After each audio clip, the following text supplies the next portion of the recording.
आणि ज्याचं बीजांकुर प्रस्फुटित झालं, हे त्यांची शब्दसंपदा आहे, त्यांची तेजोगिणी वाणी आहे, तेजोमयी शब्द आहेत.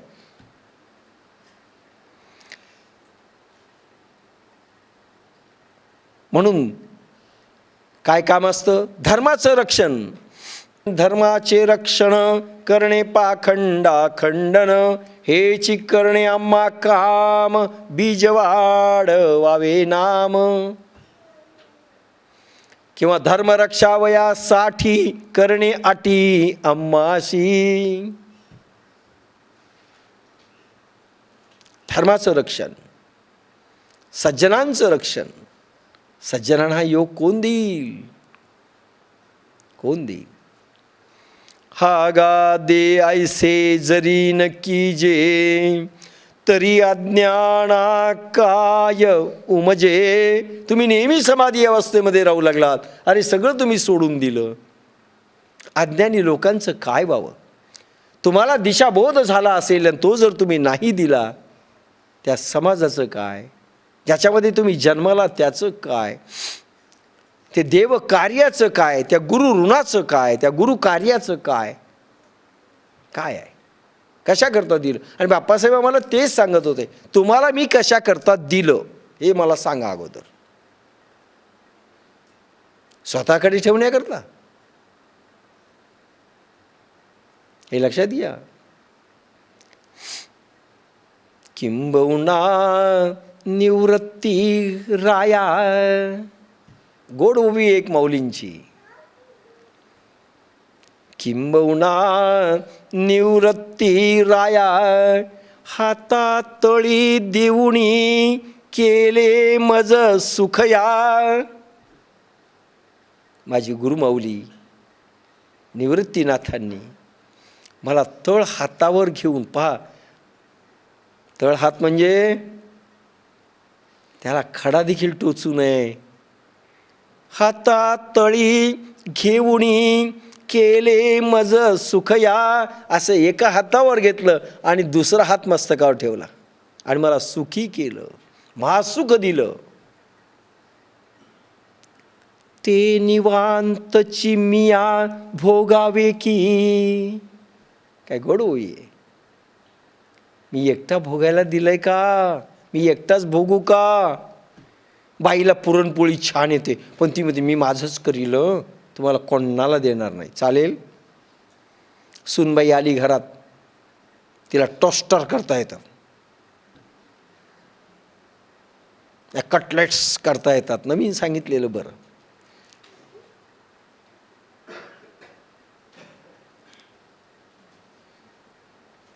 कटलेट्स, टोस्टर, चायनीज डिश, असे काही शब्द टाकले म्हणजे आजकाल पटकन सिलेक्ट होती पोरगी.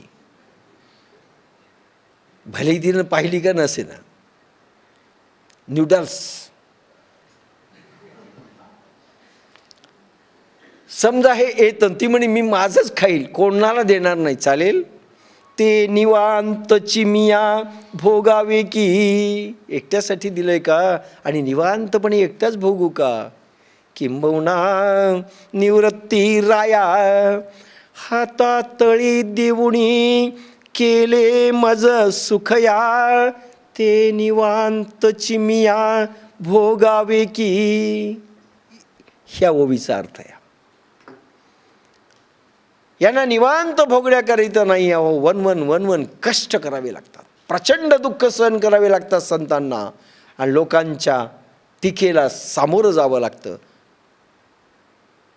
निस्ती टीका नाही, लोक काय करतील याचा नेम नाही, तरी त्याला सामोरं गेलं पाहिजे. एकदा भगवान गौतम बुद्धाकडे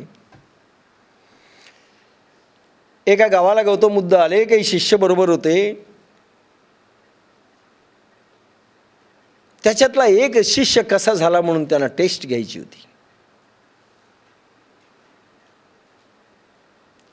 प्रमुख शिष्य त्यांचा आनंद होता, पण अनेक काही असे होते. आणि धर्म प्रचाराला त्याच्याशिवाय काही टेस्टिंग घेतल्याशिवाय ते देतच नव्हते. एकाला सांगितलं तो म्हणे मला शिष्य व्हायचं. शिष्य झाला, पारंगत झाला की नाही, मला प्रचाराला पाठवा, तुम्ही काही सांगा. त्याने सांगितलं, हे बघ, तुझी खरीच तयारी आहे का? तो म्हणे हो. म्हणे त्या गावात जा. एक गाव फार बदमाश होतं, सगळे बदमाश माणसं इथून तिथून, आणि बुद्धांना दगड मारतील बुद्ध जर गेले तर, असं सगळं ते गाव होतं. म्हणले तिथे जातो? म्हणला हो. जा म्हणले, सांग काय होतं ते. गेला. तिथे गेल्यानंतर त्याला दगड मारले, आधी शिव्या दिल्या.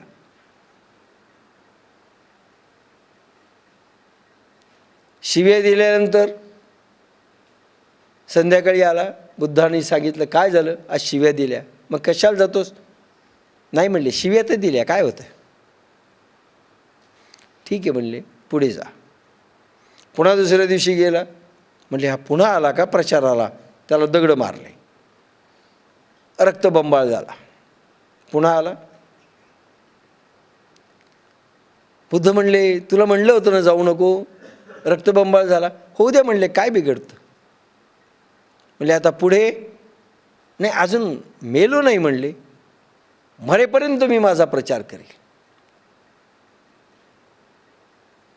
बुद्ध खुश झाले.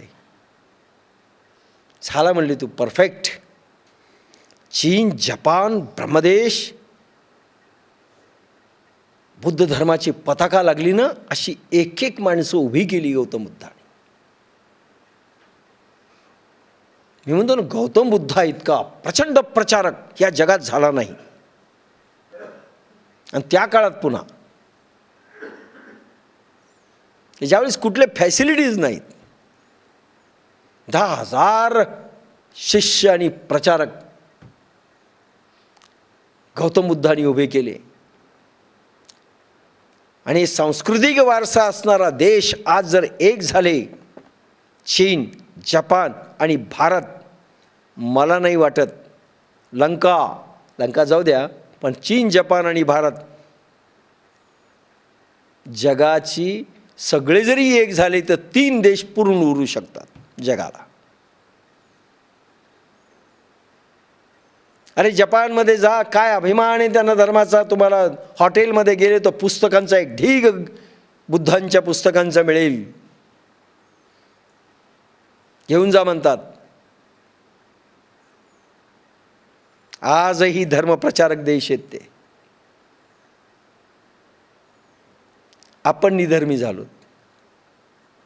मूळ गौतम बुद्धांचा हा देश निधर्मी झाला आणि ते धर्मप्रचारक झालेत. सगळे धर्मप्रचारक आहेत शेवटी हिंदुस्थान सोडून. हा गा ऐसे जरी न कीजे. बुद्धाने देखील खूप सहन केलं, तरी अज्ञाना काय उमजे. अरे राजर्षी योग परंपरागत निष्काम निधर्मी व्यवहार कसा असतो त्याचा आदर्श लोकांसमोर असला पाहिजे. असे जर केले नाही, खरं सांगा बरं, बाप्पासाहेबांनी मला काही सांगितलं नसतं, मोदीजी महाराजांनी बाप्पासाहेबांना सांगितलं नसतं, आणि मी तुम्हाला सांगितलं नसतं, ते परवानगी मागणे, अर्पण करणे, जे जे भेटे भूत कुठे लिहिले हो सांगा बरं. आणि जरी लिहिले तरी किती समजलंय, किती प्रयोग आपण देतोय आणि अजून देत चाललेलो आहेत. आणि हे जर नाही दिल्या गेलं, अज्ञाना काय उमजे. आज हे अनेक साधूंना आपल्याजवळ काय समजत नाही, असलं तरी समजत नाही, नसलं तर नाहीच, कसं द्यावं समजत नाही, हे काय भानगडे आपल्याला झालेली तेही समजत नाही. भूत झपाटलंय, कधीव अंगात आलाय, याला कोणती स्टेज म्हणतात काही माहीत नाही. अंधार आहे जगात. अज्ञाना काय उमजे.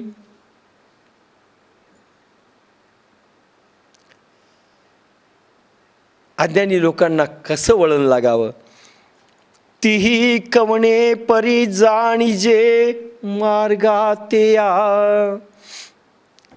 त्यांना हा मार्ग कसा दिसेल. पुन्हा एखाद्या संताला अवतार घ्यावा लागेल, पुन्हा मार खावा लागेल लोकांचा, पुन्हा टीकेला तोंड द्यावं लागेल, हालापेष्टा सहन कराव्या लागतील, पुन्हा तुमच्यासारखी सगळे लोक पुन्हा त्याला गोळा करावी लागतील. आलंच ना. वळण कसं लागेल. झाडू संताचे मार्ग. तुकाराम महाराज, आम्ही वैकुंठवासी आलो याची कारणासी. बोलिले जे ऋषी साच भावे वर्ताया. ऋषीमुनींनी जो धर्म सांगितलाय तो सत्य अनुभवामध्ये उतरण्याकरिता माझी निर्मिती झाली. मी वैकुंठाहून खाली आलोय. झाडू संताचे मार्ग. संतांनी जे मार्ग दाखवलेले आहेत ते काट्या कुट्या कचरा पडलाय तो मी झाडून काढायला आलो, तुम्हाला वाट दाखवण्याकरता आलो. कुठे वाट मी दाखवील. झाडू संताचे मार्ग आडराणे पडले जग. हर लोक फक्त भटकतायत आडराणामध्ये. आज ती स्थिती आहे.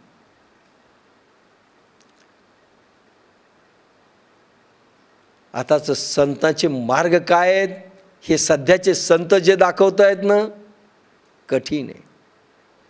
आडराणे पडले जग उच्चिष्टाचा भाग शेष उरला तो शेऊ. पेटू भक्तीचा डांगोरा कळी काळासी दरारा. तुका म्हणे करा जय जयकार आनंदे. भक्तीचा डांगोरा पिटायला आलेलो आहे, वाटाव उजळायला आलेलो आहे, नीट दाखवायला आलेलो आहे, तुम्हाला वळण लावायला आलेलो आहे. काय भाषा आहे ती इथे वापरलेली आहे माऊलीनी आणि भगवान कृष्णानी.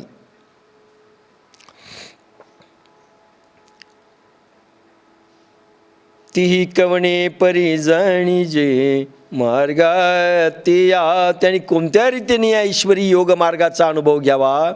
आत्मधर्मी आत्मकर्माचे कर्म त्यांना कसे सापडावे. शेवटची पाळी एक मनुष्य जन्म चुकलिया वर्म पडे फेरा.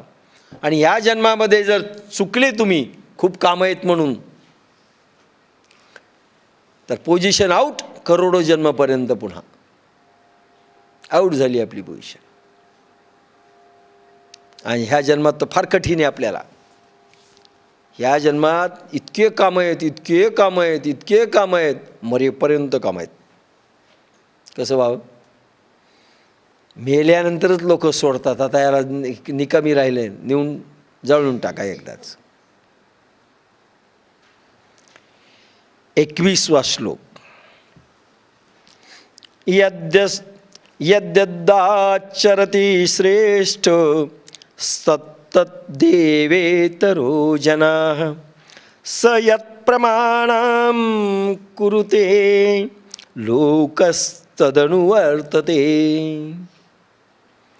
प्रधान प्रमुख सत्तावान पुरुष जे जे करीतो ते तेच कर्म इतर जन अनुयायी वर्ग करीतो. तो नेता पुढारी ज्या लौकिक किंवा पारलौकिक इत्यादी कर्माला प्रमाण करीतो लोक त्यालाच अनुसरतो, अनुकरण करीतो. समगीत ह्या श्लोकावर बाबासाहेबांचं. जे जे करीती श्रेष्ठ जन ते ते अनाहो ते वळण. नेता जे जेच मानतो लोका तोच कित्ता होतो. केंद्र सत्ता हाती घ्यावी रीती राजर्षी पांगावी. शेवटची ओळ मात्र बाप्पासाहेबांची स्वतःच असतं बरं का, इंटेन्शन. जे जे करीती श्रेष्ठ जन ते ते अनाहो ते वळण. नेता जे जेच मानतो लोका तोच कित्ता होतो. नेता असा पाहिजे, नेता ऐसा मिळे आम्हाला मग काय आम्हा उणे. यशाने दुमवू त्रिभुवने, असा सामर्थ्यवान नेता मिळायला पाहिजे. केंद्र सत्ता हाती घ्यावी, केंद्राची राजर्षी योगधारी लोकांनी रीती राजर्षी पांगावी, तर देव येईल. केंद्र सत्ता हाती घ्यावी. आपल्यातनं आमदार झाले पाहिजेत, खासदार झाले पाहिजेत, आणि दारू सगळं मुक्त पाहिजेत. नॉनव्हेज, गर्द, मर्द, डान्सिंग क्लब सगळ्यापासनं दूर पाहिजे. नाही, सध्या होता येत नाही, खरं आहे. अपेक्षा व्यक्त केल्यात, उगवेल, एक काळ येणार आहे. इतके चांगले लोक होतील, फक्त आपल्या काळात होतील की नाही मला माहिती नाही. एक सत्ययुग येणार आहे, अतिशय सुंदर काळ असणार आहे, ज्याच्यासाठी ज्ञानेश्वरींचा अवतार झाला आहे. जाऊ द्या आता पुढे. एथ वडील जे जे करीती, तया नाम धर्म ठेविती, तेची ये राणुष्ठिती सामान्य सकळ. या मृत्यूलोकात जे ब्रह्मर्षी किंवा राजर्षी श्रेष्ठ झालेले असतात आणि ते जे जे कर्म करीतात त्याला सर्वसामान्य लोक धर्म असे नाव देतात आणि त्याचेच अनुष्ठान उपासना सर्वसामान्य करतात. ती पा अनात्मधर्मीयांच्या इंद्रियांना मिळणाऱ्या प्रेरणा त्यांच्या वासनेप्रमाणे विषयांकडे असतात व आत्मधर्मीयांच्या इंद्रियांना मिळणाऱ्या प्रेरणा प्रासंगिक व निर्विषयी असतात.